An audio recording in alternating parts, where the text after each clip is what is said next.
ప్రభునందు ప్రియ పరిశుద్ధ దేవుని కుమారులారా, దేవుని కుమార్తెలారా, యేసుక్రీస్తు ప్రశస్త హెచ్చింపు నామములో మీ అందరికీ వందనాలు, దేవునికి స్తోత్రాలు. ప్రియులారా, ఈరోజు మనం నేర్చుకునే అంశం ఏంటంటే దేవుని కుమారులు ఎవరు, నరుల కుమార్తెలు ఎవరు? దేవుని కుమారులు ఎవరు, నరుల కుమార్తెలు ఎవరు అనే అంశాన్ని గురించి ఈరోజు మనం తెలుసుకోవడానికి ప్రయత్నం చేద్దాం.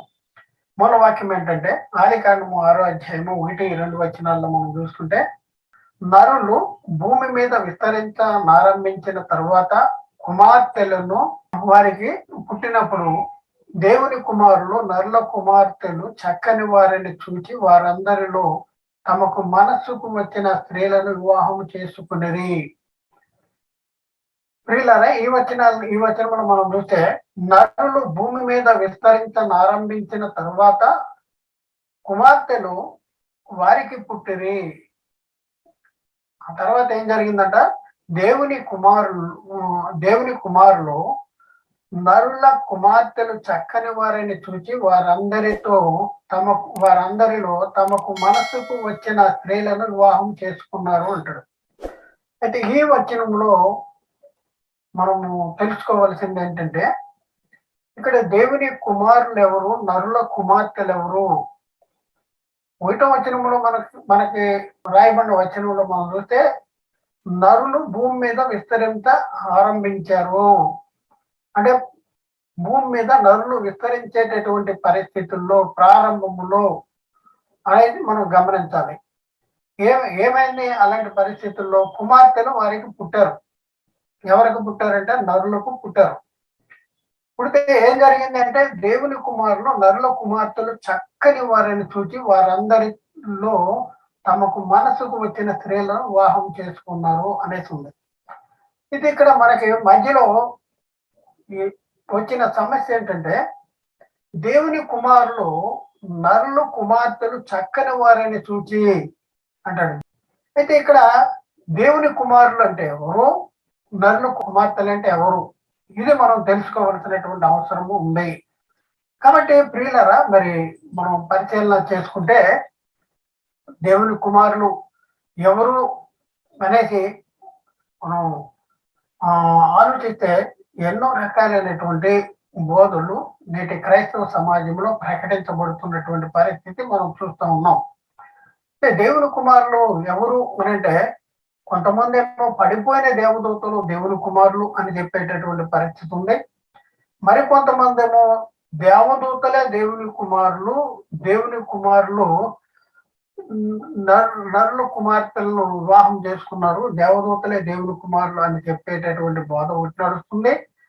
మరొక బోధ ఏంటంటే, ఈ సృష్టి కంటే ముందు మరొక సృష్టి ఉందని, ఆ సృష్టిలో మరి దేవుని చిత్తాన్ని అనుసరించి జీవించిన వారు ప్రజలు పరలోకానికి వెళ్ళారు.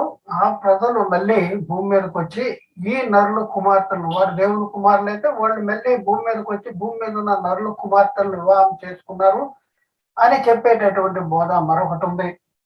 మరొక బోధ ఏంటంటే, దేవుని కుమారులు అంటే పురుషులు అనేసి, మరి నరుల కుమార్తెలు అంటే స్త్రీలు అని చెప్పేసి ఈ స్త్రీలు పురుషులు వివాహం చేసుకున్నారు అని చెప్పేటటువంటి బోధ మరొకటి ఉంటే, అలా కాదు, ఈ దేవుని కుమారులు అంటే షేతు కుమారులు దేవుని కుమారులు అయితే, మరి నరుల కుమార్తెలు ఎవరు అంటే కయ్యూరు కుమారులు నరుల కుమార్తెలు అనేసి చెప్పేటటువంటి బోధ మరొకటి జరుగుతూ ఉంది.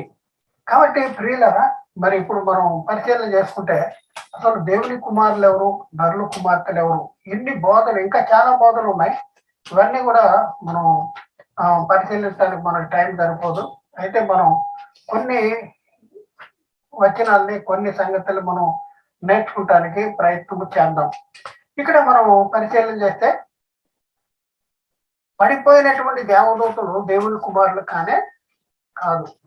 వాళ్ళు దేవుని మీద తిరుగుబాటు చేసి పడిపోయారు.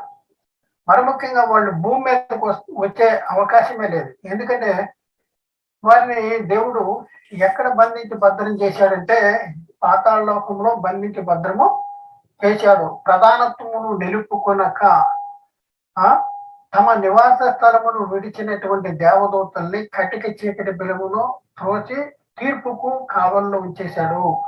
ఈ మాటలో యోధా పత్రిక 1:6లోను,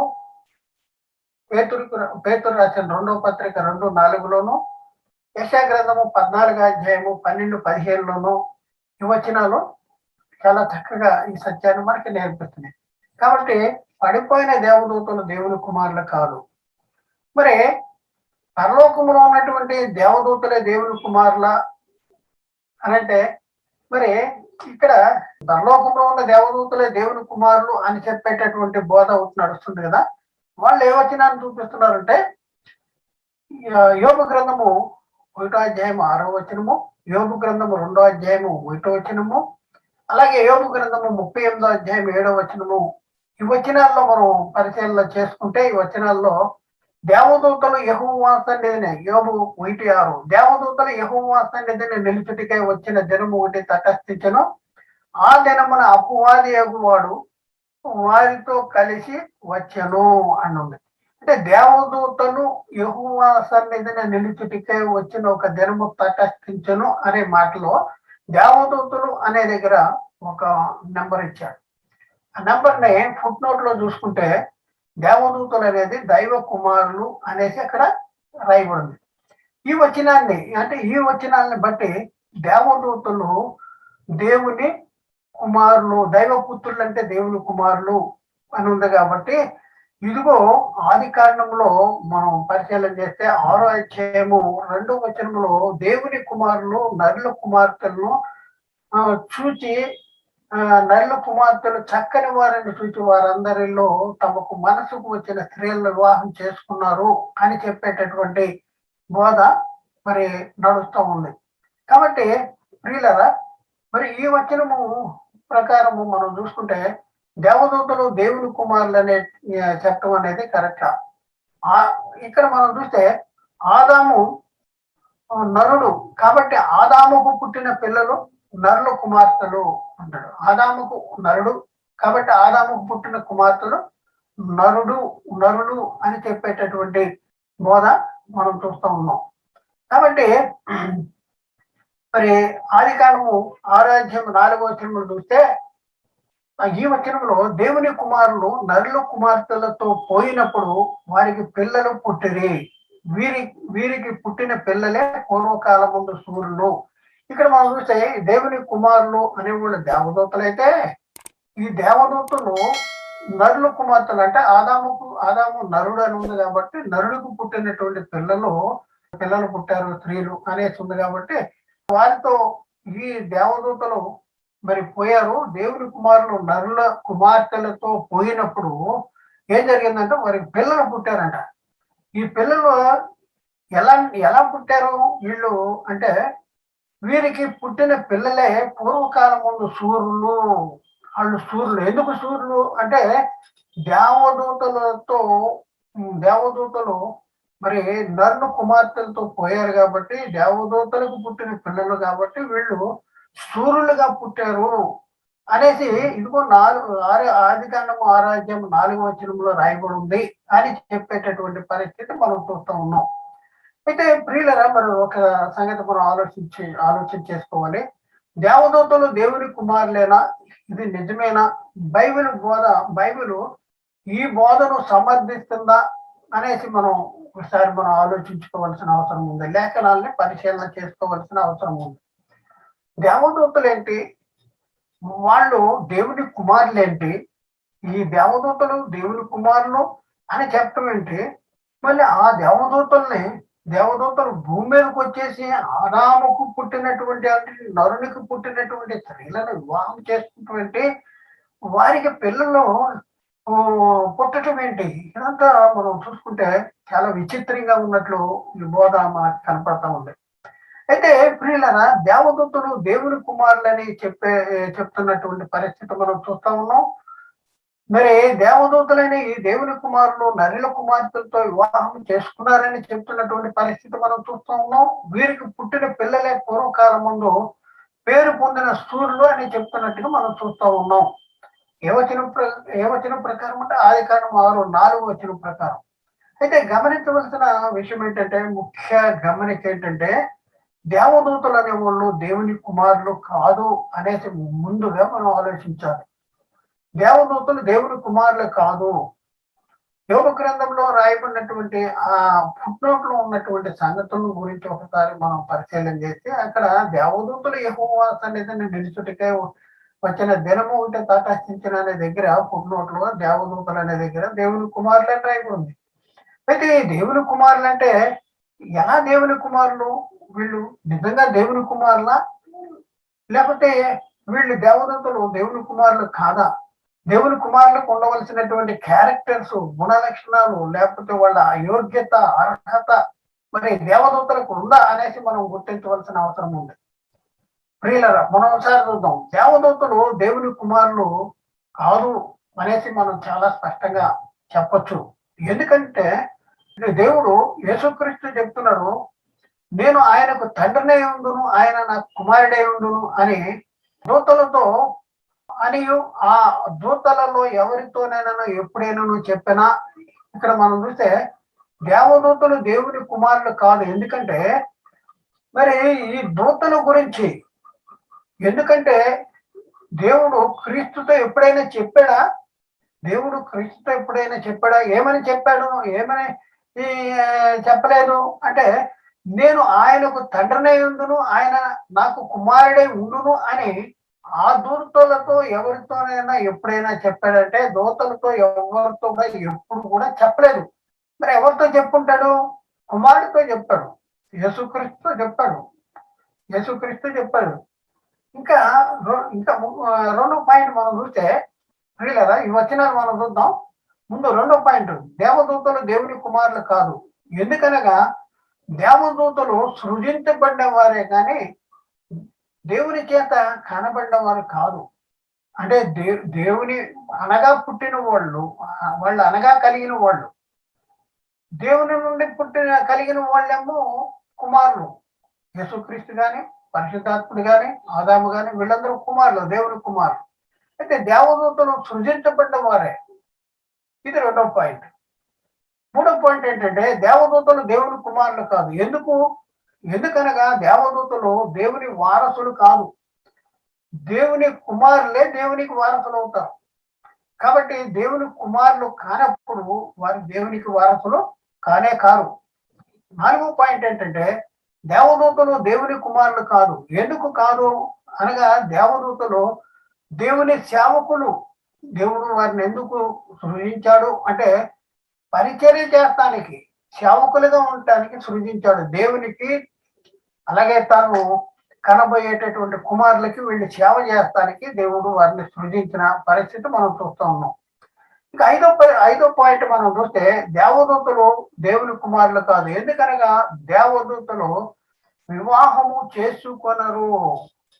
దేవదూతలు వివాహము, వాళ్ళు దేవుని కుమారులు అనే ఏదైతే యోగ గ్రంథంలో రాయబడి ఉందో, మరి దాని గురించి అదే మరి ఆదికాండము 6:2 ఉన్నటువంటి పరిస్థితి.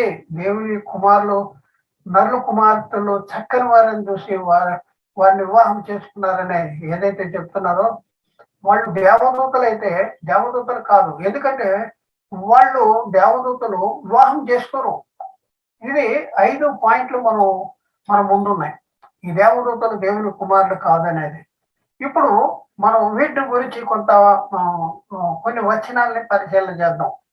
హెబ్రీ పత్రిక 1:5 అలాగే హెబ్రీ పత్రిక 5:5 ఆ తర్వాత కీర్తన గ్రంథము 2:7 ఇక్కడ మనం పరిశీలన చేసుకుంటే, హెబ్రీ 1:5 మనం చూద్దాం. ఏలైనగా నీవు నా కుమారుడు, నేను నిన్ను కని ఉన్నాను అని, ఇదియు గాక నేను ఆయనకు తండ్రినై ఉండును, ఆయన నాకు కుమారుడై ఉండును అని ఆ దూతలతో ఎవరితోనైనా ఎప్పుడైనా చెప్పినా అంటాడు. అంటే వీళ్ళు ఇక్కడ మనం చూస్తే, నేను ఆయనకు తండ్రినై ఉండును, ఆయన నాకు కుమారుడై ఉండును అని దూతలతో ఎవరితో కూడా ఎప్పుడు చెప్పలేదు. కాబట్టి దూతలుకి దేవుడు తండ్రి కాదు, దూతలు దేవుని కుమారులు కూడా కాదు అనేసి. అలాగే కీర్తన గ్రంథం 2వ అధ్యాయంలో కూడా ఉంది. అలాగే ప్రియులరా, మరి ప్రకటన గ్రంథంలో 21వ అధ్యాయంలో 6-7 వచనాల్లో మనం చూస్తే ఇక్కడ రాయబడిన మాటలు మనం పరిశీలన చేస్తే ఇక్కడ రాయబడిన మాట ఏంటంటే 7వ వచనంలో జయించువాడు వీటిని స్వతంత్రించుకును, నేను అతనికి దేవుడినై ఉండును, అతడు నాకు కుమారుడై ఉండును అనేసి కూడా ఇక్కడ రాయబడింది. కాబట్టి ఇక్కడ మనం చూస్తే దేవుడు ఎప్పుడు ఎవరితో కూడా దూతలతో నేను మిమ్మల్ని కన్నాను, మీరు నా కుమారులు, నేను మీకు తండ్రినే ఉంటాను అని ఎవరితో చెప్పలేదు. మరి ఎవరితో చెప్పాడంటే యేసుక్రీస్తుతో చెప్పిన మాటలను మనం ఇప్పుడు చూసాం. ఇంకా మనం చూస్తే దేవదూతలు దేవుని కుమారులు కాదు. ఎందుకనగా దేవదూతలు సృజించబడిన వారే, సృజించబడిన వారు. దేవుడు ఆదామును సృజించినప్పుడు దేవుడైన యెహోవా నేల మట్టితో నరుని నిర్మించి వాని నాసికారంధ్రాల్లో జీవ వాయువు ఊరగా నరుడి జీవాత్మ, అంటే దేవుడిలోంచి కొంత జీవము వేరుపరచబడింది. అలాగే దేవుడు యేసుక్రీస్తును కన్నాడు, నేడు నేను నిన్ను కని ఉన్నాను అంటున్నాడు. అలాగే ఇక్కడ మనం చూస్తే దేవదూతలు సృజించబడిన వారు కానీ కనబడిన వారు కాదు. కీర్తన 104:30 వచనంలో నీవు ఊపిరి విడువుగా అవి సృజించబడెను, అట్లు నీవు భూతములను నూతన పరుచుతున్నావు. భూతములు అంటే ఆత్మలను నూతన పరుచుతున్నావు అనేసి అక్కడ రాయబడింది. అలాగే కొలసి పత్రికలో 1:15-17 వచనాలు మనం చూస్తే ఇక్కడ ఏలైనగా ఆకాశం అందున్నవిను భూమి అందున్నవిను దృశ్యమైనవి అదృశ్యమైనవి అవి సింహాసనములైనను ప్రభుత్వములైనను ప్రధానులైనను సర్వమును ఆయన ఎందుకు సృజించబడును, సర్వమును ఆయన ద్వారా ఆయన్ని బట్టి సృజించబడును, ఆయన అన్నింటికంటే ముందున్నవాడు, ఆయన సమస్తానికి ఆధారభూతుడు. అంటే దేవుడు క్రీస్తు ద్వారా వీటన్నింటినీ నూతనని సృజించినట్లు మనం చూస్తా ఉన్నాం. ఇవి అనగా అంటే దేవుడు కలుగును గాక అంటే కలిగినటువంటి, అలా మరి యేసుక్రీస్తుని గాని పరిశుద్ధాత్ముని గాని ఆదాముని గాని అలా సృజించలేదు, కన్నటువంటి పరిస్థితి. 3 పాయింట్ ఏంటంటే దేవదూతలు దేవుని కుమారులు కాదు. ఎందుకంటే దేవదూతలు దేవుని కుమారులు కాకపోతే దేవునికి వారసులు కానే కారు. అందుకనే ఎబ్రీ పత్రిక 2వ అధ్యాయం 5వ వచనంలో అక్కడ రాయబడిన మాట ఏంటంటే మనము మాట్లాడుతున్న రాబో లోకమును ఆయన దూతలకు లోపరచలేదు, దూతలకు లోపరచలేదు. అలాగే ఎబ్రీ పత్రిక 1వ అధ్యాయము 22వ వచనంలో మనం చూస్తే ఈ దినములు అంతమంది కుమారుని ద్వారా మనతో మాట్లాడాను అనేసి ఆ కుమారుని సమస్తములకు వారసునిగా నియమించును, ఆయన ద్వారా ప్రపంచములను నిర్మించను. ఆ కుమారుని సమస్తానికి వారసునిగా నిర్మించాడు, ఎందుకంటే ఆయన కుమారుడు కాబట్టి. అలాగే కుమారుడు అంటే ఎవరంటే వారసుడు. ఎవరికి వారసుడు అంటే దేవునికి వారసుడు. గల్తీ పత్రిక 4వ అధ్యాయం 6-7 వచనంలో మరియు మీరు కుమారులై ఉన్నందున నాయన తండ్రి అని మొరపెట్టి తన కుమారుని ఆత్మను దేవుడు మన హృదయంలోనికి పంపిన, కాబట్టి నీవిక దాసుడు కాదు కుమారుడు అయితే దేవునికి వారసుడు. అలాగే రోమా 8:15-17 కూడా మనము పిల్లలమైతే వారసులము అనగా దేవునికి వారసులము అనేసి ఆ వచనాల్లో రాయబడి ఉంది. అలాగే 4వ పాయింట్ మనం చూస్తే దేవదూతలు దేవుడి కుమారులు కాదు. ఎందుకు కాదు అంటే దేవదూతలు దేవుని సేవకులు, అలాగే మనకి కూడా సేవ చేసేటటువంటి వారు సేవకులు వీళ్ళు. కీర్తన గ్రంథము 103లో 20-21 వచనాలు మనం చూస్తే యెహోవా దూతలారా ఆయన ఆజ్ఞకు లోబడి ఆయన వాక్యమును నెరవేర్చు బలసూరులారా ఆయనను సన్నతుంచిడి, యెహోవా సైన్యములారా ఆయన చిత్తమును నెరవేర్చు ఆయన పరిచారకులారా మీరందరూ ఆయనను సన్నతించుడి అనేసి అక్కడ రాయబడింది. మరి ముఖ్యంగా మనం చూస్తే ఈ దేవదూతలను గురించి ఎబ్రీ పత్రిక 1:14 అక్కడ రాయబడిన మాట ఏంటంటే వీరందరూ అంటే దేవదూతలందరూ కూడా రక్షణను స్వాస్థ్యమును పొందబో వారికి పరిచారం చేయటికే పంపబడిన సేవకులైన ఆత్మలు అనేసి అక్కడ రాయబడి ఉంది. ఈ మాటలు మనం చూస్తే ఎబ్రీ పత్రిక 1:5-7 వచనం కూడా మనం పరిశీలన చేస్తే మనకి చాలా చక్కగా అర్థమవుతుంది. అలాగే 104వ కీర్తన 4వ వచనంలో కూడా వాయువులను తన దూతలుగాను అగ్ని జ్వాలను తన పరిచారకులుగాను చేసుకునేటటువంటి వాడు అనేసి మరి ఆ వచనాల్లో రాయబడింది. ఇంకా ప్రియులను మనం పరిశీలన చేసుకుంటే వీళ్ళు దేవునికి సేవ చేసేవాళ్ళు, దేవునికి పరిచారం చేసేవాళ్ళు అని రాయబడింది. మరి ముఖ్యంగా ఈ దేవదూతలు దేవునికి నమస్కారం చేయాలి, అలాగే దేవుని కుమారులకు కూడా నమస్కారం చేయాలి. భవిష్యత్తులో యేసుక్రీస్తు ఆది సంభూతిని భూలోకానికి రప్పించినప్పుడు వచ్చినప్పుడు దేవుని దూతలందరూ ఆయనకు నమస్కారం చేయాలి. నమస్కారం చేయాలి. ఎవరికి చేయాలి? కుమారులకు కూడా చేయాలి. భవిష్యత్తులో మనకు కూడా చేస్తారు వాళ్ళు. హెబ్రీ పత్రిక 1:6 అక్కడ రాయబడింది. మరియు ఆయన భూలోకమునకు ఆది సంభూతిని మరలా రప్పించినప్పుడు దేవుని దూతలందరూ ఆయనకి నమస్కారం చేయాలి అనేసి అక్కడ రాయబడిన మాటలు మనం చూస్తూ ఉన్నాం. ఇంకా ప్రియులరా, మరి 5వ పాయింట్ మనం చూస్తే దేవదూతలు జలప్రళయానికి ముందు కాలంలో భూమి మీదకి వచ్చి నరుల కుమార్తెలను పెళ్లి చేసుకున్నారని చెప్పవచ్చా? మరి వీళ్ళు దేవదూతలు జలప్రళయానికి ముందు భూమి మీదకు వచ్చి నరుల కుమార్తెలను పెళ్లి చేసుకున్నారని చెప్పేటటువంటి అవకాశం ఉందా? మరి దేవదూతలు దేవుని కుమారులు కాదు అనేసి మనం చాలా స్పష్టంగా నేర్చుకున్నాం. ఎందుకంటే దేవదూతల వివాహాలు చేసుకోరు. దేవదూతలు జలప్రయాణానికంటే ముందు భూమి మీదకి వచ్చేసారు, పెళ్లిళ్ళు చేసేసుకున్నారు అని చెప్పేటటువంటి పరిస్థితి మన ప్రియులు చెప్తా ఉన్నారు కదా. అయితే దేవదూతలు మరి దేవుని కుమారులు కాదు మొట్టమొదట. రెండోది ఏంటంటే దేవదూతలు మరి పరలోకంలో ఉన్న దేవదూతలు భూమి మీదకి వచ్చేసి నరుల కుమార్తెల్ని వివాహం చేసుకునేటటువంటి పరిస్థితి లేదు. ఎందుకంటే దేవదూతలకి మనం పరిశీలన చేస్తే దేవదూతలు వివాహం చేసుకోరు అనేసి, వివాహం ఎవరు చేసుకుంటారు? ఈ లోక జనులు వివాహం చేసుకుంటారు. కానీ దేవదూతలు వివాహం చేసుకునేటటువంటి పరిస్థితి లేదు. మరి ఈ సంగతి వీళ్ళు ఎలా ఉంటారంటే దేవదూతలు వారి వివాహం చేసుకోరు అనేసి యేసుక్రీస్తు చెప్పిన కొన్ని సందర్భాలని మనం పరిశీలన చేస్తే మనకు అర్థమవుతుంది.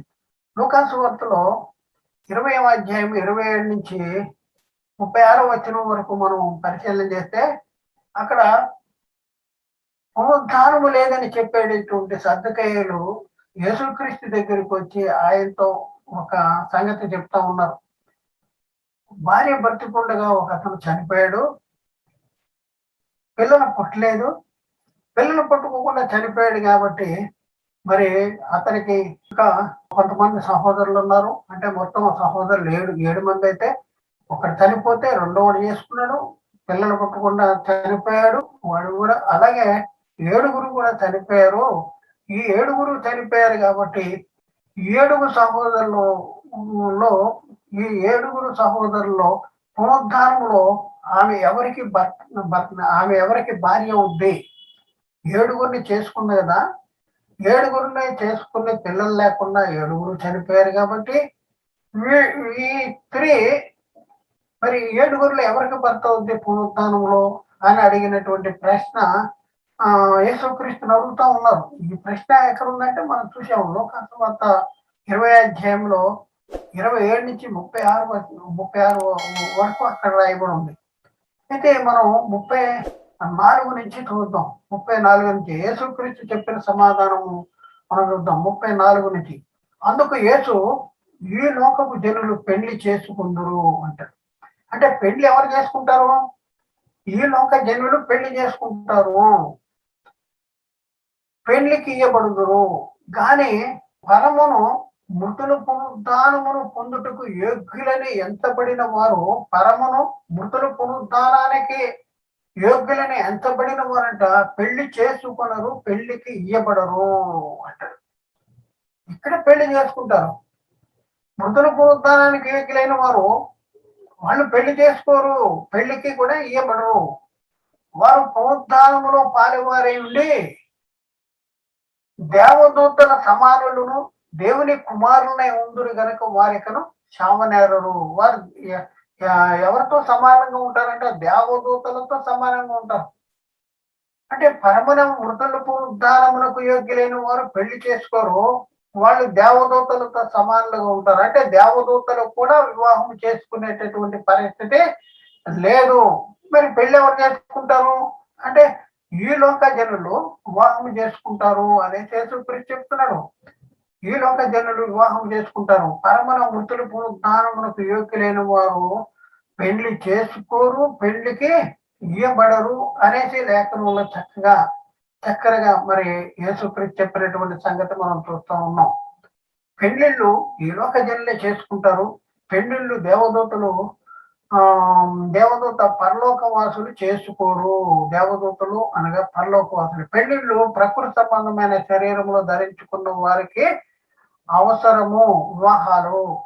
మరి మనం చూస్తే అందుకే యేసుక్రీస్తు ఏమని చెప్పాడంటే, ఈ లోక జనులు పెళ్లి చేసుకుందురు, పెళ్లి తీయబడుదురు అని యేసుక్రీస్తు చెప్పాడు.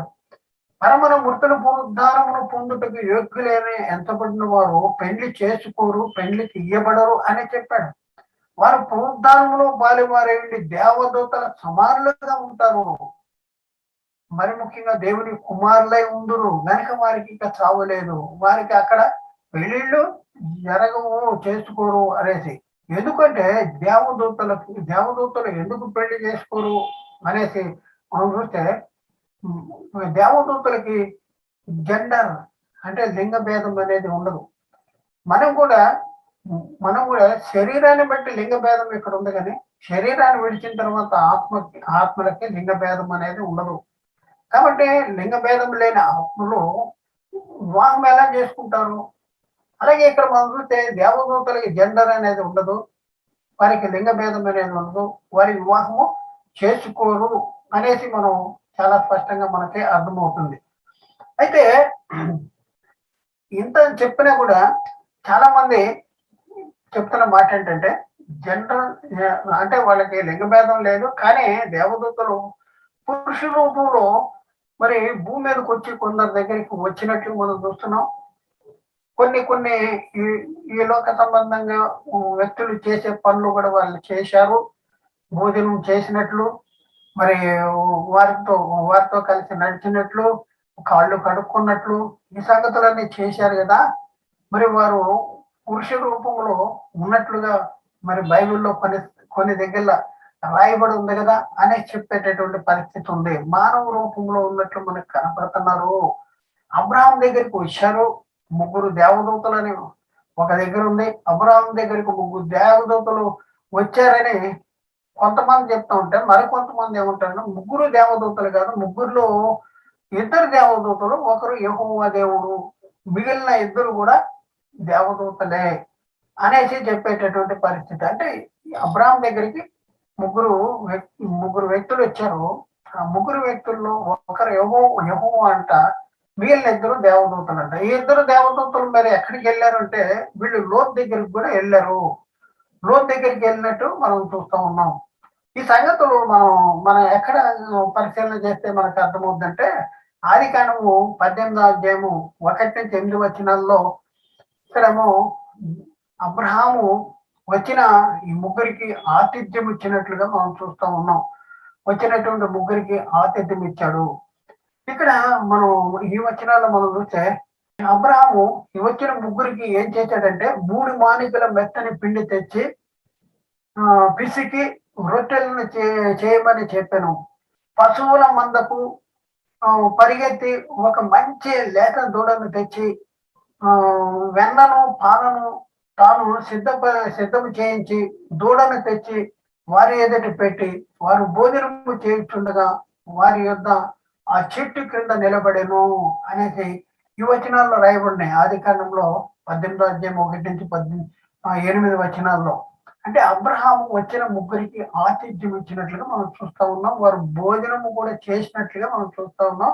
కాబట్టి వీళ్ళు భోజనము చేశారు, మనుషులుగా కనపడ్డారు. కాబట్టి మరి వీళ్ళు దేవదూతలు. కాబట్టి దేవదూతలు భోజనం చేసిన వాళ్ళు మరి వివాహం చేసుకుంటానికి ఏంటి అభ్యంతరం అనే చెప్పేవాళ్ళు ఉన్నారు. అలాగే లోతు దగ్గరికి కూడా మనం చూస్తే, ఆదికాండము 19వ అధ్యాయం 1-3 వచనాల్లో వీళ్ళు ఇద్దరు దేవదూతలు లోతు దగ్గరికి వచ్చినట్లుగా ఈ వచనాల్లో మనం చూస్తూ ఉన్నాం. వీళ్ళు వచ్చి ఏం చేశారు, వీళ్ళకి ఏం చేశాడు లోతు అంటే, ఆ ఇద్దరు దేవదూతలు కాళ్ళు కడుక్కున్నారంట. లోతు వారికి విందు చేసి పొంగని రొట్టెలు కాంతగా వారు భోజనము చేసిరి అనేసి ఈ వచనాల్లో మనకి చూస్తాం. ఎక్కడ ఆదికాండం 19వ అధ్యాయం 1-3 వచనాల్లో చూస్తాం. అంటే ఇక్కడ మనం చూస్తే దేవదూతలు అబ్రహాం దగ్గరికి వచ్చారు, లోతు దగ్గరికి వచ్చారు. వారి దగ్గర ఆతిథ్యం కూడా పుచ్చుకున్నారు. ఈ సంగతి హెబ్రీ పత్రికలో 13వ అధ్యాయం 2వ వచనంలో రాయబడి ఉంది. హెబ్రీ పత్రిక 13:2లో మనం చూస్తే ఆతిథ్యము చేయ మరవకుడి, దాని వలన కొందరు ఎరుగకే దేవదూతలకు ఆతిథ్యము చేసిరి అంటాడు. ఆతిథ్యము చేయటం మరవకుడి, దాని వలన కొందరు ఎరుగకయే దేవదూతలకు ఆతిథ్యం చేశారు. వాళ్ళే ఈ అబ్రాహము, లోతు అని చెప్పేటటువంటి పరిస్థితి ఉంది. అలాగే యేసు క్రీస్తు సమాధి చేసినటువంటి పరిస్థితుల్లో, యేసు చేసినటువంటి పరిస్థితుల్లో ఇక్కడ మనం చూస్తే 3వ దినమును, విశ్రాంతి దినము గడిచిపోయిన తర్వాత మగ్దలేని మరియా, యాకోబు తల్లి అయిన మరియా, మరి సొలోమి వీళ్ళు ముగ్గురు వచ్చినప్పుడు ఆ సమాధిలో మరి యేసుక్రీస్తు లేడు కానీ తెల్లటి అంగీని ధరించుకొని ఉన్న ఒక పడుచువాడు కుడివైపున నిలిచి ఉండుట చూచారు వాళ్ళు అనేసి మార్కు సువార్తలో 16వ అధ్యాయంలో 1వ వచనము 4, 5 వచనాలని మనం గమనిస్తే ఈ సంగతి మనకు అర్థమవుతుంది. అంటే తెల్లటి నిలువుటంగి ధరించుకొని ఉన్న ఒక పడుచువాడు, ఆ పడుచువాడు ఎవరు? దూత. అలాగే ఇదే సందర్భం లూకా సువార్త 24వ అధ్యాయంలో 1వ వచనము 4వ వచనములో మనం పరిశీలన చేస్తే ప్రకాశమానమైన వస్త్రములు ధరించిన 2 మనుషులు వారి యొద్ద నిలిచిరి అనేసి ఇదే సందర్భాన్ని బట్టి ఇక్కడ 2 మనుషులు, ఈ మనుషులు ఎవరంటే దేవదూతలు. కాబట్టి ఈ దేవదూతలు మనుషులుగా వచ్చారు, మనుషుల చేత ఆతిథ్యాన్ని పుచ్చుకున్నారు. అలాగే మనం లోతును మరి సొదొమ గొమొర్రా నుంచి తప్పించినప్పుడు కూడా వారు చేపట్టుకుని వాళ్ళతో నడిచారు అనేసి చెప్పేటటువంటి పరిస్థితి ఉంది. అలాగే మనం చూస్తే యాకోబు విషయంలో కూడా మనం పరిశీలన చేస్తే ఆదికాండము 32వ అధ్యాయం 23, 28 వచనాల్లో ఒక నరుడు తెల్లవారి వరకు యాకోబుతో పెనుగులాడెను అనేసి అక్కడ రాయబడి ఉంది. ఇక్కడ పెనుగులాడినట్టు ఉంది.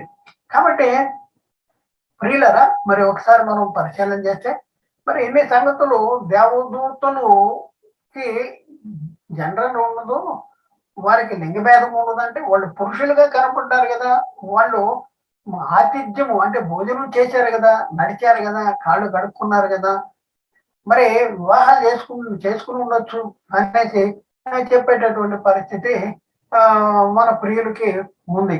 కాబట్టి ప్రియులందరి వీళ్ళు రక్త మాంసములు కలిగినటువంటి శరీరాలు ధరించుకుని భూమి మీద వివాహాలు చేసుకుని మరి వారితో సంసారం చేసేటటువంటి పరిస్థితి ఉందా అంటే మరి ఈ రక్త మాంసములు కలిగినటువంటి పరిస్థితి మరి ఎక్కడ జీవిస్తానికి రక్త మాంసాలు కలిగి ఉంటారు? పరలోకం వెళ్ళటానికి లేక అక్షయమైన లోకానికి వెళ్ళటానికి మరి ఈ రక్త మాంసాలు పనికొస్తాయి అంటే పనికిరావు. ఎందుకంటే రక్త మాంసములు దేవుని రాజ్యమును స్వతంత్రించుకోవు అంటాడు. అక్షయతను స్వతంత్రించుకోదు. పరలోకం అనేది అక్షయమైన లోకము. ఈ పరలోకమైన అక్షయ లోకములో ఉండవలసినటువంటి వారు ఈ క్షయమైన శరీరాన్ని ధరించుకుని భూమి మీద ఉండే మానవులతో మరి సంపర్కము, శరీర సంబంధం కలిగి ఉండేటటువంటి పరిస్థితి లేదు. మరి ముఖ్యంగా మనం పరిశీలన చేస్తే ఇంకొక సంగతి ఏంటంటే, గమనించవలసిన విషయం ఏంటంటే, దేవదూతలకు సంతానోత్పత్తి కలుగజేయుటకు కారణమైన బీజము దేవదూతలకి ఉన్నది అనేది బైబిల్లో ఎక్కడ ఆధారాలు లేవు. అంటే దేవదూతల వలన దేవదూతలు మానవులతో అంటే శరీర సంబంధం పెట్టుకుంటాం వల్ల వాళ్ళకి పిల్లలు పుట్టారని ఇలాంటి సంగతులు బైబిల్లో ఎక్కడ లేవు అని మనం చెప్తా ఉంటే మరి దానికి కౌంటర్ ఇచ్చేది ఏంటంటే కొంతమంది కౌంటర్ ఇస్తున్నారు. ఎందుకు లేవు ఇక్కడ మనం చూస్తే ఎక్కడంటే లోతు దగ్గరికి వచ్చినప్పుడు సొదొమ గొమొర్రాల పట్టణ మనుషులు లోతు దగ్గరికి వచ్చి ఏం చెప్తున్నారు అనేసి ఆదికాండము 19వ అధ్యాయము 4, 5 వచనాలు చూపిస్తున్నారు. ఆదికాండము 19వ అధ్యాయము 4, 5 వచనాలు. ఇక్కడ వారు పండుకొనక ముందు ఆ పట్టణస్థులు అనగా సొదొమ మనుషులు బాలురును వృద్ధులను ప్రజలందరూ నలుదిక్కుల నుండి కూడి వచ్చి ఆ ఇంటి చుట్టూ చుట్టూ వేసిరి. ఏ ఇంటి చుట్టూ అంటే లోతు ఇంటి చుట్టూ చుట్టూ వేసిరి అంట, చుట్టేశారు. లోతును పిలిచి, ఈ రాత్రి నీ యొద్దకు వచ్చినటువంటి మనుషులు ఎక్కడ? మేము వారిని కూడునట్లు మా యొద్దకు వారిని వెలుపలికి తీసుకుని రమ్మని అతనితో చెప్పగా అంటాడు, వారిని కూడతాం మేము, వారిని మా దగ్గర తీసుకురా, నీ దగ్గరకు వచ్చిన మనుషులు అని లోతును అడుగుతున్నారు. ఇదిగో ఇక్కడ చూడు, మరి వాళ్ళు కూడతానంటే వీళ్ళకి జనరల్ లేదంటావేంటి? వీళ్ళు మనుషులతో మరి శరీర సంబంధమైన సంబంధం కలిగి ఉండేటటువంటి పరిస్థితి లేదంటారేంటి అని అడిగేటటువంటి పరిస్థితి కూడా ఉంది. అయితే ప్రియులారా, ఇక్కడ మనం చూస్తే దేవదూతలు మనిషి రూపంలో ఉన్నందున సొదొమలో ఉన్నటువంటి మనుషులు ఏ రూపంలో ఉన్నారు? మనుషుల రూపంలో ఉన్నారు. అందుకనే వాళ్ళు అడుగుతున్నారంటే, మేము వారిని కూడినట్లు మేము వారి ఎందుకు వారిని వెలుపలికి తీసుకురా అని లోతును అడుగుతున్నారు. కానీ వారి దేవదూతలని సొదొమ మనుషులకి తెలవదు. వారికి వారికి మనుషులతో లైంగికము చేసే లైంగిక కార్యము చేసేటటువంటి సామర్థ్యము లేదని ఈ సొదొమ మనుషులకి తెలవదు. అందుకనే వాళ్ళు ఏమంటారు, వాళ్ళని బయటికి పంపించు, వాళ్ళకి బయటికి తీసుకురా, వాళ్ళని మేము చూడాలి అనేసి చెప్పేటటువంటి పరిస్థితి అక్కడ జరుగుతుంది. అందుకనే సొదొమ మనుషులు మేము వారిని కూడినట్లు మా యొద్దకు వారిని వెలుపలికి తీసుకురా అని అన్నారు. అంటే వీళ్ళు దేవదూతలని తెలవదు. ఈ దేవదూతలకి ఈ లైంగిక సంపర్కము ఆ శక్తి ఉంటది ఉండదు అనేది కూడా వీళ్ళకి సొదొమ మనుషులకి తెలవదు. అందుకని వాళ్ళని వెలుపలికి తీసుకురా అన్నారు. ఇంకా ఇంత చెప్పినా కూడా మరొక ప్రశ్న వేసేటటువంటి పరిస్థితి, మరొక కౌంటర్. ఈ కౌంటర్ ఏంటంటే, దేవదేవతలు పరశరీరానుసారుల అంటే దేవదూతలు వేరే శరీరాలని వేరే శరీరాలు కలిగినటువంటి వారితో విచారం చేశారా అనేసి మనం పరిశీలన చేయవలసిన అవసరం ఉందా? చేశారు అని చెప్పేటటువంటి వారు కొంతమంది ఉన్నారు. వాళ్ళు చూపించే వచనం ఏంటంటే, వాళ్ళు చూపిస్తున్న వచనాన్ని మనం పరిశీలన చేద్దాం. అయితే వాళ్ళు చెప్పేది ఏంటంటే, దేవదూతలు విచారం చేశారని చెప్తున్నారు. దేవదూతలు పరశరీరానుసారులని చెప్తా ఉన్నారు.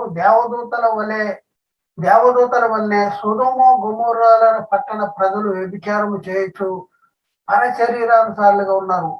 అంటే దేవదూతలు ఎలా పరశరీరానుసారులుగా ఉన్నారో అలాగే ఈ సొదొమ గొమొర్రాల్లో ఉన్న ప్రజలు కూడా పరశరీరానుసారులు అయ్యారు అనేసి చెప్తా ఉన్నారు. మరి బైబిల్లో వ్రాయబడి ఉంది కదా అని మన ప్రశ్నించేటటువంటి పరిస్థితి ఉంది.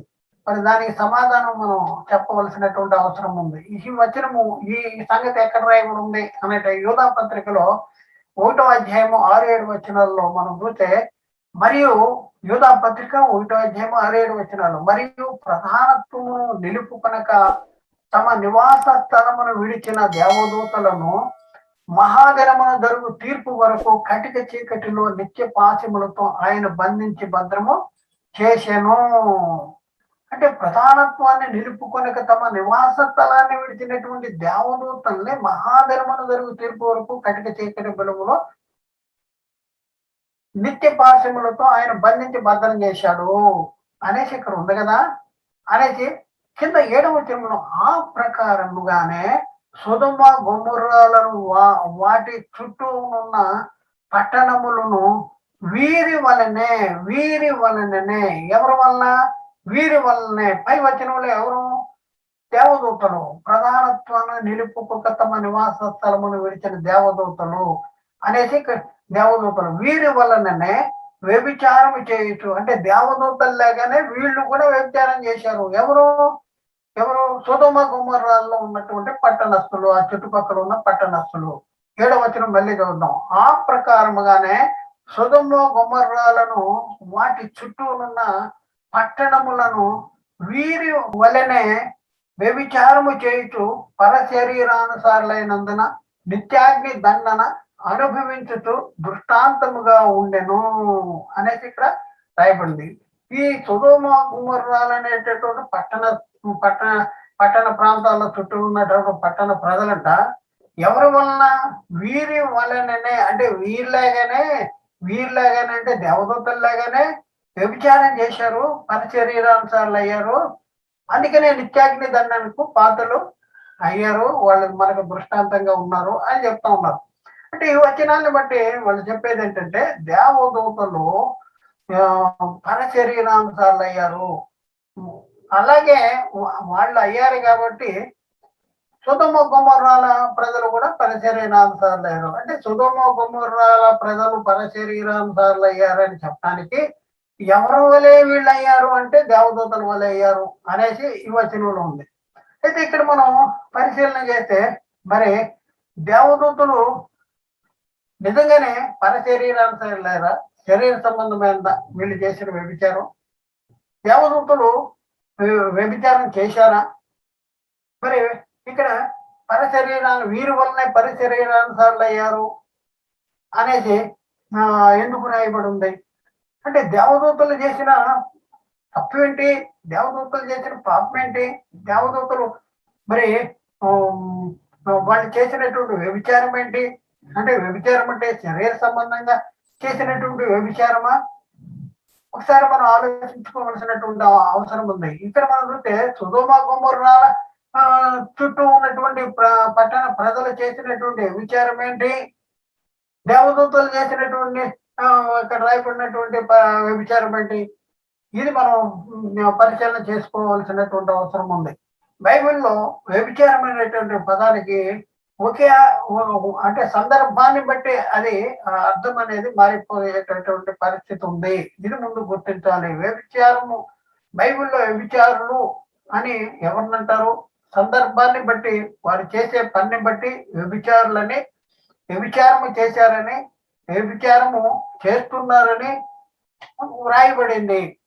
అయితే ఇక్కడ మనం చూస్తే దేవదూతలు ఏ పని చేశారని వారు వ్యభిచారులుగా సంబోధించబడింది బైబిల్లో. అలాగే సొదొమ గొమొర్రాల వాళ్ళు ఏ పని చేశారని వారు వ్యభిచారులుగా బైబిల్లో సంబోధించబడింది. ఈ రెండు సంగతులు మనం గమనించవలసినటువంటి అవసరం ఉంది. దేవదూతలు పాపం చేసింది ఏంటి? దేవదూతలు ఏం పాపం చేశారు? యూదా పత్రిక 1:7 1వ అధ్యాయం 6వ వచనంలో మనకి చాలా స్పష్టంగా రాయబడి ఉంది. ఏం రాయబడింది? తమ ప్రధానత్వమును నిలుపుకొనక తమ నివాస స్థలాన్ని విడిచారు. ఎందుకు ప్రధానత్వాన్ని నిలుపుకోలేరు? ప్రధాన దూతగా ఉండేటటువంటి పరిస్థితుల్లో ఉన్నటువంటి ఒక దూత తన ప్రధానత్వాన్ని నిలుపుకోలేదంట. ఎందుకు అంటే వాడు హెచ్చించుకున్నాడు, దేవుని కంటే ఎక్కువగా హెచ్చించుకున్నాడు. అదే పాపము. అంటే దేవుని కంటే ఎక్కువగా హెచ్చించుకోవటం అనేది అది పాపము. అది ఎలాంటి పాపం అంటే వ్యభిచారం లాంటి పాపము. ఇక్కడ మనం చూస్తే యెషయా గ్రంథంలో 14వ అధ్యాయములో 12 నుంచి 15 వరకు అక్కడ రాయబడిన మాటలను మనం పరిశీలన చేస్తే ఇక్కడ తేజో నక్షత్రము వేకువ చుక్క నీవేళ ఆకాశము నుండి పడితివి, జనములను పడగొట్టు నీవు నేలమట్టం వరకు నరకబడితివి, నేను ఆకాశములకు ఎక్కిపోదును, దేవుని నక్షత్రమునకు పైగా నా సింహాసనమును హెచ్చించుకుందును, ఉత్తర దిక్కునున్న సభాపర్వతం మీద కూర్చుందును, మేఘ మండలం మీదకి ఎక్కుదును, మహోన్నతులతో నన్ను నేను సమానంగా చేసుకుందును అని నీ మనసులో అనుకున్నావు కదా. ఇదండి వాడు చేసిన తప్పు. అంతేగాని వీళ్ళు శారీరకంగా వ్యభిచారం అంటే ఒక స్త్రీలతో పోవటం వలన వ్యభిచారం చేసినటువంటి పరిస్థితి కాదు అనేసి మనం ఇక్కడ గుర్తించాలి. అదే మాట ఇదే సంగతిని గురించి ఎహెజ్కేలు గ్రంథంలో 28వ అధ్యాయంలో 12-18 వచనాల్లో కూడా 12 నుంచి 18 వచనాల్లో కూడా రాయబడి ఉంది. నీ సౌందర్యమును చూచి నీవు గర్వించి, నీ తేజస్సును చూచి నీ జ్ఞానాన్ని చెరుపుకుంటివి. నువ్వు ఎలాంటి పరిస్థితులు ఉంటావు? ఏదైనా తోటలో ఉన్నావు, నువ్వు అలంకరించబడి ఉన్నావు. అంత గొప్ప పరిస్థితుల్లో ఉన్నప్పుడు మరి వాడు తలంచుకున్నది ఏంటంటే నీ సౌందర్యాన్ని చూచి, అంటే దేవుడు వానికి ఇచ్చినటువంటి ఆ దేవదూతకి ఇచ్చినటువంటి ఆ యొక్క పనులను బట్టి వానికి ఉన్న స్థితిని బట్టి వాడు గర్వించినట్లుగా మనం చూస్తున్నాం. అంటే ఏంటి గర్వించాడు? దేవుని నక్షత్రానికి పైగా నా సింహాసనాన్ని ఎంచుకుంటా, మహోన్నతులతో సమానంగా నన్ను నేను ఎంచుకుంటాను అనేసి దేవునికి తగినంత అభిప్రాయం కలిగినటువంటి వాడుగా ఉన్నటువంటి పరిస్థితి మనం చూస్తూ ఉన్నాం.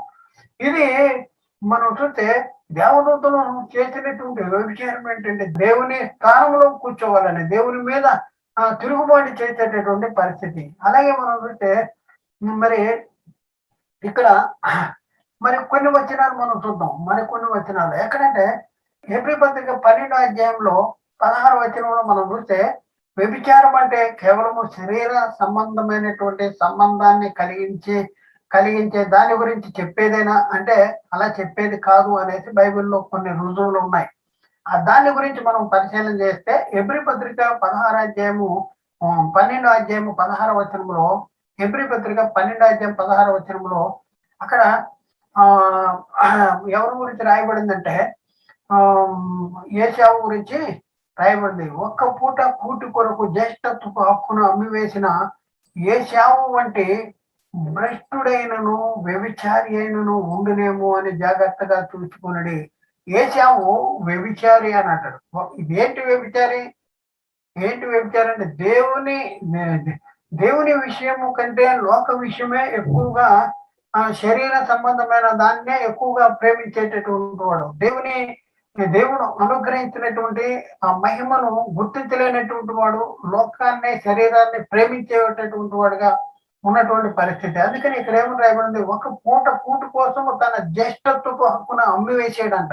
జ్యేష్ఠత్వపు హక్కు యొక్క విలువను తెలుసుకోక ఆ హక్కును అమ్మేశాడు. దేనికోసం అంటే ఒక్క పూట కూటు కోసము. అందుకనే ఏమని రాయబడిందంటే ఏశావు వంటి భ్రష్టుడైనను వ్యభిచారి అయినను మీలో ఉండునేమో అని జాగ్రత్తగా చూసుకోండి. ఈ ఏశావు శరీర సంబంధమైనటువంటి వ్యభిచార కార్యక్రమాలు చేసినటువంటి పరిస్థితి లేదు. అలాగే దేవదూతలు కూడా యాకోబు పత్రిక 1వ అధ్యాయము 1 నుంచి 4 వచనాలు కూడా మనం పరిశీలన చేస్తే అక్కడ రాయబడిన 4వ వచనం చూద్దాం. వ్యభిచారులారా, ఈలోక స్నేహము దేవునితో వైరమని మీరు ఎరుగరా? కాబట్టి ఎవడు ఈ లోకమును స్నేహము చేయగోరును, ఈ లోకముతో స్నేహము చేయగోరును వాడు దేవునికి శత్రువును అంటాడు. అంటే ఇక్కడ రాయబడిన ఈ 4 వచనాల్లో మనం పరిశీలన చేస్తే వీళ్ళు ఎందుకు వ్యభిచారులని వీరితో చెప్తా ఉన్నాడు అంటే, వ్యభిచారులారా ఈ లోక స్నేహము అంటాడు. ఈ లోక స్నేహము చేస్తున్నారు. దేవునితో స్నేహం చేయాల్సింది, వాక్యంతో స్నేహం చేయాల్సింది, మరి పరిశుద్ధులతో స్నేహం చేయాల్సింది.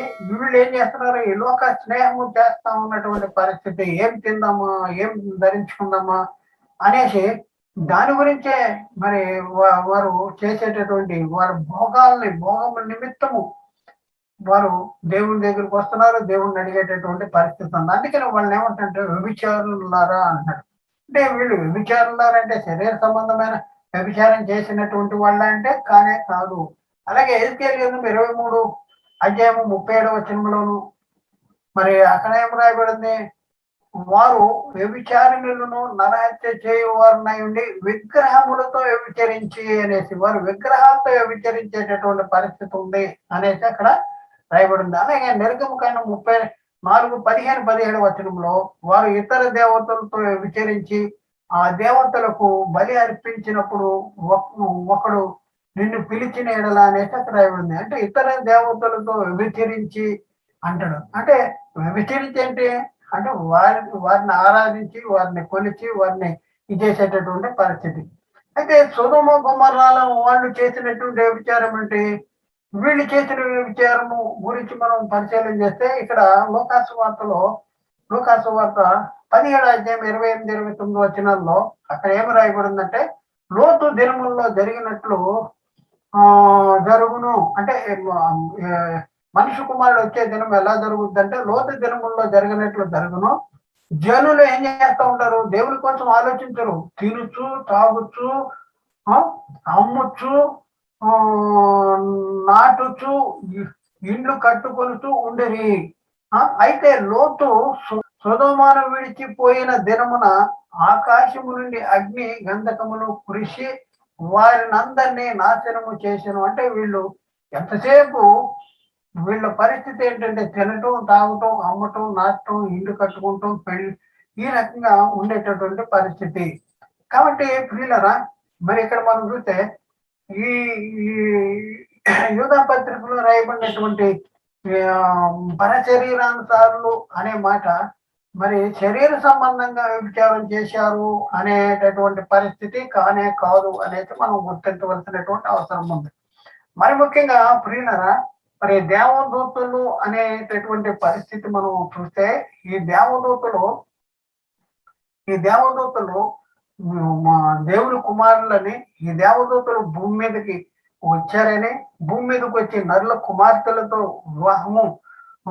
కుమార్తెలను వివాహం చేసుకున్నారని, వారికి పిల్లలు చేసుకుంటం ద్వారా వారితో శరీర సంబంధమైన కార్యాలు జరిగించడం ద్వారా వారికి పిల్లలు పుట్టారని చెప్పడం అనేది బైబిల్ ప్రకారం 100% తప్పు అనేది బైబిల్లో ఒక స్పష్టమైనటువంటి వచనాన్ని మనం చూద్దాం. స్పష్టమైనటువంటి వచనాన్ని మనం చూద్దాం. ఇక్కడ మనం చూస్తే దేవదూతలకి మనం ఇందాక నేర్చుకున్నాం, భూమి మీద సంతానోత్పత్తి అనేది ఉన్న దేవదూతలకి ఇప్పుడు కానీ, ఒకప్పుడు కానీ, జల ప్రళయానికి ముందు కానీ, జల ప్రళయానికి తర్వాత కానీ ఎప్పుడైనా సరే ఉంది అనేది బైబిల్ చెప్తుందంటే బైబిల్ ఎట్టి పరిస్థితుల్లోనూ దానికి యాక్సెప్ట్ చేయట్లేదు, దాన్ని ఒప్పుకోవట్లేదు.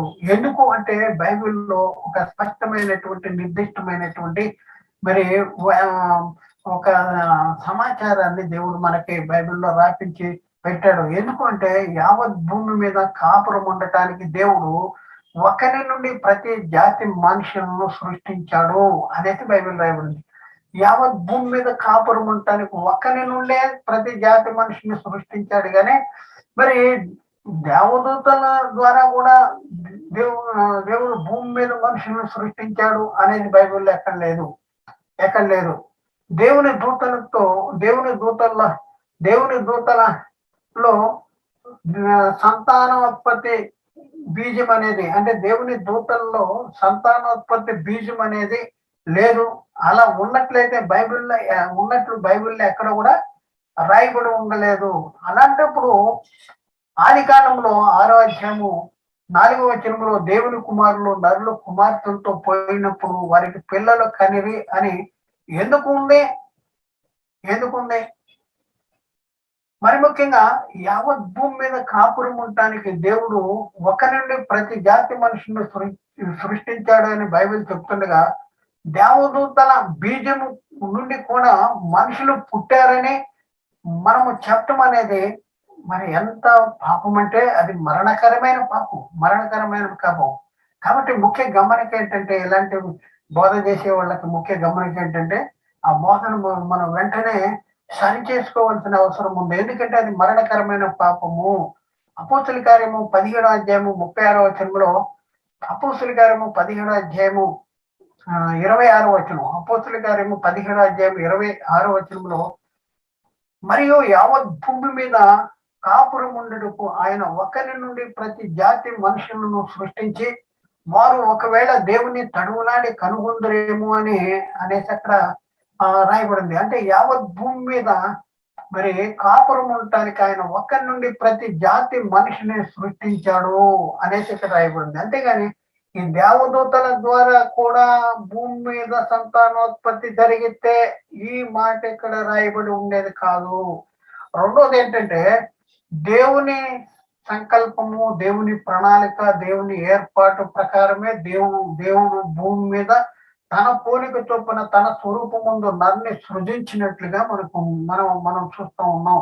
అలాంటి పరిస్థితుల్లో ఆ దేవదూతలు ఆ దేవుని కుమారుల్ని నేను నా సన్నిధిలో పరిశుద్ధులుగా నిర్దోషులుగా నేను మరి నిలబెడతాను, నేను ఉంచుతాను అని అనుకున్నప్పుడు దేవదూత తిరుగుబాటు చేసినప్పుడు అలాంటి పరిస్థితుల్లోనే దేవదూతల్ని పరలోకం నుండి మరి నిత్య నరకానికి పంపించినట్లు మనం చూస్తున్నాం. దేవదూతలు పాపం చేసినప్పుడు దేవుడు వారిని విడిచిపెట్టే పాతాళలోక మొదల చీకటి బిలములో తోశాడు.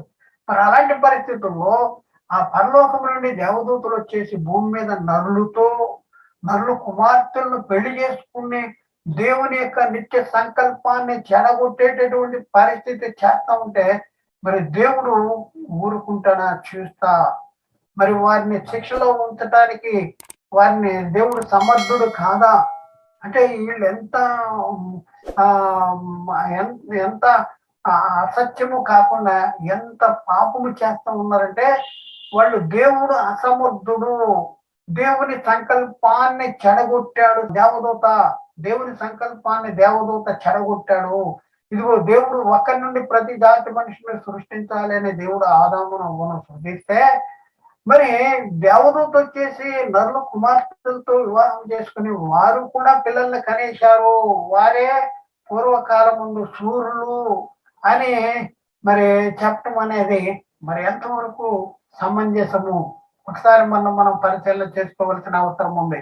ప్రియులరా, మరి బైబిల్‌లో ఏం ఏం చదువుతున్నాము? ఎలా చదువుతున్నాము? ఏంటి? ఇదంతా మనం పరిశీలన చేయవలసినటువంటి అవసరం ఉంది. ఎక్కడో పరశరీరానుసారులు అనేసి అక్కడ రాయబడం పరశరీరానుసారులుగా ఉన్నారు, వీరి వలన వ్యభిచారం చేశారు అని రాయబడంగానే దేవదూతలు పరశరీరానుసారులు, వారు వ్యభిచారం చేశారు అనేసి చెప్పడం అనేది చాలా తప్పు. మరి ముఖ్యంగా మనం పరిశీలన చేస్తే దేవుడు తన ఆ కార్యాన్ని జరిగించడానికి దేవదూతల్ని లోకానికి పంపిస్తే, మరి అబ్రహాం దగ్గరికి కానీ లోతు దగ్గరికి కానీ ఇట్లా దేవదూతలను పంపిస్తే, మరి వారు దేవుని పనిని జరిగించడానికి ఈ మరి శరీరాన్ని ధరించుకునే మానవ శరీర రూపంలో వారి దగ్గరికి వచ్చినట్లుగా మనం చూస్తా ఉన్నాం. కానీ మరి వారు ఈ లోకంలోనే ఉండిపోయి వివాహాలు చేసుకుని ఈ లోకంలోనే తిని తాగి ఉండటానికి వాళ్ళు ఎక్కడ వచ్చినట్లేదు. అలా వస్తే కూడా దేవుడు ఒప్పుకునేటటువంటి పరిస్థితి ఉండదు. కాబట్టి ఆలోచించాలి, ఈ ఈ దేవుని కుమారులు ఎవరు? దేవుని కుమారులు ఎవరు అంటే దేవుని కుమారులు దేవదూతల? మరి మనం ఒకసారి పరిశీలన చేయవలసినటువంటి అవసరం ఉంది. దేవుని కుమారులు నరుల కుమార్తెలు చక్కని వారిని చూచి వారందరిలో తమకు మనసుకు వచ్చినటువంటి స్త్రీలను వివాహము చేసుకొనిరి. ఆదికాండము 6వ అధ్యాయము 2వ వచనం. దేవుని కుమారులు నరుల కుమార్తెలు చక్కని వారిని చూశారంట. ఎవరు ఈ దేవుని కుమారులు? ఎవరు ఈ నరుల కుమార్తెలు? ఇది మనం తెలుసుకోవాలి కదా. కాబట్టి ప్రియులారా, ఒకసారి ఆలోచించండి. ఇది దాదాపు ఇంకొక గంట ఉంది. కాబట్టి ప్రియులారా, ఇప్పటి వరకు మనం చెప్పిన దానిలో మనం పరిశీలన చేస్తే, మరి దేవుని కుమారులు అని చెప్పబడినటువంటి ఈ మాటల్లో దేవదూతలు అనేసి చెప్పడం అనేది బైబిల్ ప్రకారం అది తప్పు మాత్రమే కాకుండా దేవుని సంకల్పాన్ని వ్యతిరేకించినట్లు, మరణకరమైన పాపంలో ఉన్నట్లు మనకు అర్థమవుతుంది. దాన్ని సరి చేసుకుంటే చాలా శ్రేష్టము.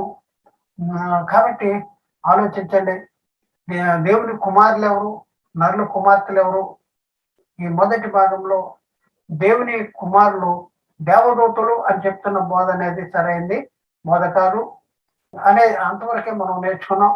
వచ్చే పాఠంలో దేవుని కుమారులు ఎవరు అని చెప్పేటటువంటి మరొక సంగతి ఉంది. మరి ఆ సంగతిని కూడా మనం నేర్చుకున్న తర్వాత అసలు దానికి సమాధానం ఏంటి, దేవుని కుమారులు ఎవరు, నరుల కుమార్తెలు ఎవరు అనే సంగతిని మరింత స్పష్టంగా నేర్చుకోవడానికి ప్రయత్నం చేద్దాం. మరి దేవుడు మాట్లాడిన ప్రతి మాట ప్రతి ఒక్క హృదయంలో నీరుగట్టి ఫలం చేయను గాక. ఆమెన్. ప్రియులారా, మేము మాట్లాడుతున్నటువంటి ఈ వాక్యాలన్నీ కూడా యూట్యూబ్ లో అప్లోడ్ చేయబడుతున్నాయి. యూట్యూబ్ లో అప్లోడ్ చేయబడిన ప్రతి ప్రసంగం కూడా మీరు చూడాలంటే యూట్యూబ్ సెర్చ్ లో యునైటెడ్ బైబిల్ అకాడమీ అని టైప్ చేసి సెర్చ్ బటన్ నొక్కితే మేము మాట్లాడిన ప్రతి ప్రసంగం మీరు చూడొచ్చు. మరి ముఖ్యంగా సబ్స్క్రైబ్ చేసుకుంటూ మర్చిపోవద్దు. అందుకంటే ముఖ్యంగా మీ అనుదిన ప్రార్థనలో దేవుని సన్నిధిలో మీరు చేసే ఈ పరిచర్య గురించి జ్ఞాపకం చేసుకోండి. అలా జ్ఞాపకం చేసుకోవటం ద్వారా మీరు కూడా మేము చేసే ఈ పరిచర్యలో పాలి భాగస్తులు కాగలరు. దేవుడు మిమ్మల్ని దీవించి ఆశీర్వదించును గాక. ఆమేన్. అందరికీ వందనాలు. దేవునికి స్తోత్రం.